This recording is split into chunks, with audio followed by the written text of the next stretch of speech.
السلام عليكم ورحمة الله تعالى وبركاته. Exercice de logique, raisonnement par absurde. Énoncé de l'exercice. Démontrer par absurde que racine cubique de 5 n'appartient pas à Q. Solution.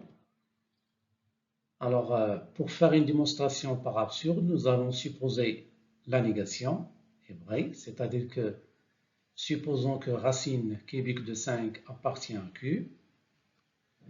Par définition, il existe un entier A appartient à N, il existe un entier B appartient à N étoiles, tel que la racine cubique de 5 égale à A sur B.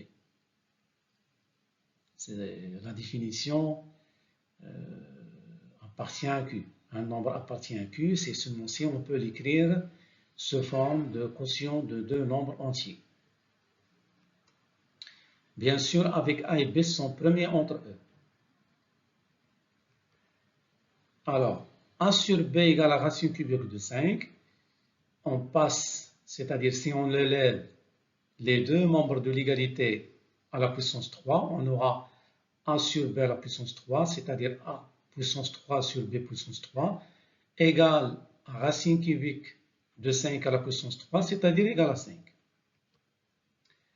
Donc, A puissance 3 égale à 5 fois B puissance 3. Et d'après ça, on peut dire que 5 divise A au cube.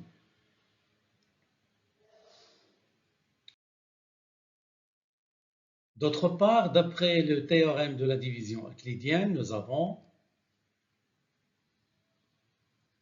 il existe un unique Q appartient à N, il existe un unique R appartient à N, tel que A égale à 5Q plus R. Donc Q, c'est le quotient de A par 5 et R le reste de la division de A par 5. Alors ici, il y a 5 cas pour R. Soit R égale à 0, soit égal à 1, soit égal à 2, soit égal à 3, soit égal à 4. Alors commençons par le cas si R égale à 1. Alors si R égale à 1, on aura A au cube égale à 5Q plus 1 au cube. Si on fait les calculs, c'est 5Q à la puissance 3 plus 3 fois 5Q au carré plus 3 fois 5Q plus 1. Et donc on aura A au cube égale à un nombre multiple de 5 plus un nombre multiple de 5 plus un nombre multiple de 5 plus 1. Donc, 5 ne peut pas diviser à 3. Et par suite, le cas R égale à 1 n'est pas à considérer.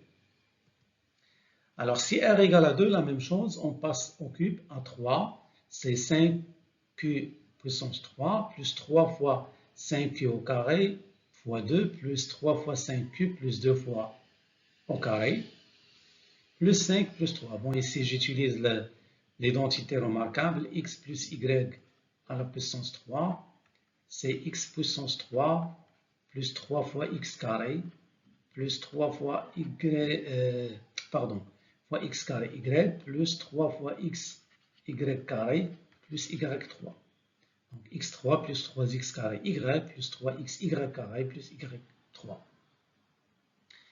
Nous voyons que A au cube, c'est un multiple de 5, plus un multiple de 5, plus un multiple de 5,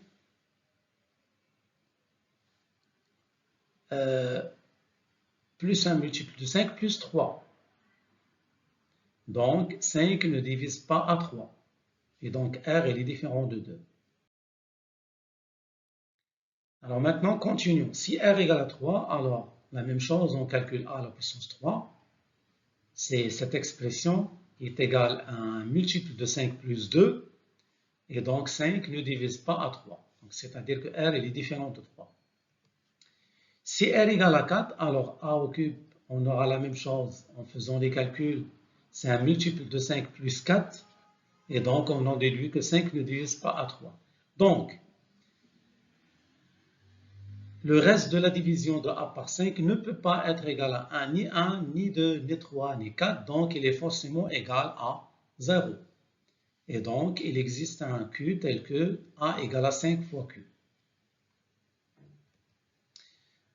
Donc, revenons à l'égalité a à la puissance 3 égale à 5b puissance 3 et remplaçons a par 5q.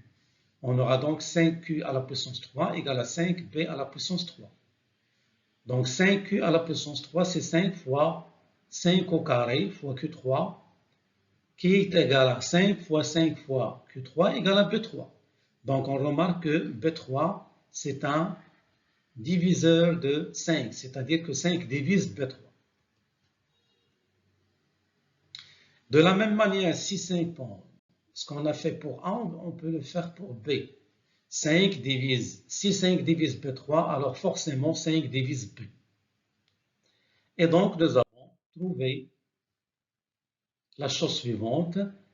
5 divise A au cube, pardon, 5 divise A et 5 divise B. Donc le plus grand commun diviseur de A et B doit être supérieur ou égal à 5, doit être au moins égal à 5.